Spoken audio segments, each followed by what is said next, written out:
Yan, next natin. Ito. Aerox naman, version 2. So, ayun yung mga pyesa niya. Lilinisin na lang. Then, kakabit na natin yung crank. Bali, 200cc to. Ayun yung head at block niya. Stock crank. So, ito na gagamitin natin dyan. Yun, no? Yun, no?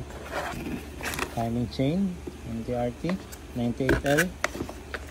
So, ready to install na to. Ayusin na lang natin yung shell. Ayan. Medyo lilinisin natin. Then, sasalpak na rin natin yan. Anong sa chismis, gago? Yung anak mo lang nagpapabarangay ng mga kasinungalingan. Mga walang hiya kayo. Magaling nga. Nalamon, sasabihin di pinapakain. Gago ka. Magaling nga. Galing ka. Kayo ang mga sinungaling. Mula nagsama tayo. Kahit ano, ako ang pinapagapang mo. Para tumulong sa'yo, gago ka. Ang kapal ng mga mukha ng kapatid. Galing nga. Gago! Ang ina ka. Tapos sasabihin di pinakain, di patay na yung mga anak mo. Sa ilang taon, gago ka. Galing nga. Mahal na mahal ko do ang mga anak mo. Kaya walang nanay. Ultimo gatas, hindi nakabigay. Bigas. Samantala ako ibang tao, nagpapatumulong sa'yo. Weh! Papakain. Galing nga. Galing na. Makahiya ka lang. Huwag mo nang ipag-ano yung sarili mo, gago. Di alam ng mga tao ginagawa ninyo sa akin.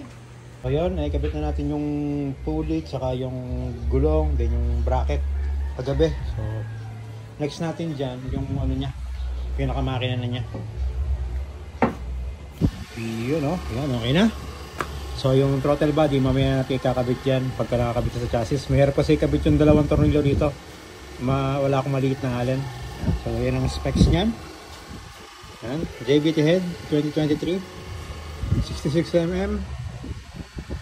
JBT, 5.6. Yan. Specs ng panggilid. Kailan natin tumingin. Yan. Chapchoy din yun. Chapchoy. JBT, keso sa valve spring, sa ano ba tawag ito, center compression spring. Tapos ito, so ready to install na to. Nakakabit na rin yung radiator. Ito yung kanyang chassis. So kabit na natin yung makina, konting uga lang yan, okay na yan. Yan, oh, yan, okay na. Nakikabit na natin, so wirings na lang. Then yung pipe na gagamitin natin, ito muna ng version 4 kasi yung pipe niyan is version 3. Kakat pa natin dito para may duktong. Kasi hindi papasok dito yan dahil nakagasket tayo ng 6mm. Yan. So, si boss mo rin. Okay, wiringan muna to, then pa-under na natin. Yun. So, okay na tayo dito. For tuning na lang, nakakabit na yung ating eraser. Yan, connected yan dito. Yan. Kasi ito yung AF2 natin, nasa upuan. So, for tuning na lang yan. Alright. Hinintayin lang natin mag-warm up yung kanyang auto sensor. Mag-warming up yan. Iyo.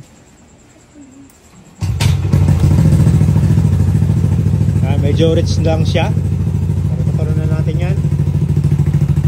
Iyo.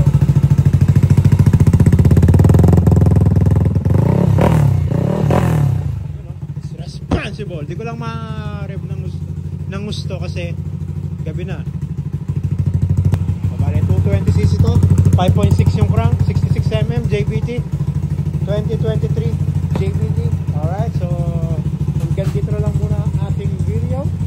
Tumama na yung kanyang AFR kasi connected yung cellphone natin dyan. Alright, so hanggang dito lang muna ang ating video. So maraming salamat and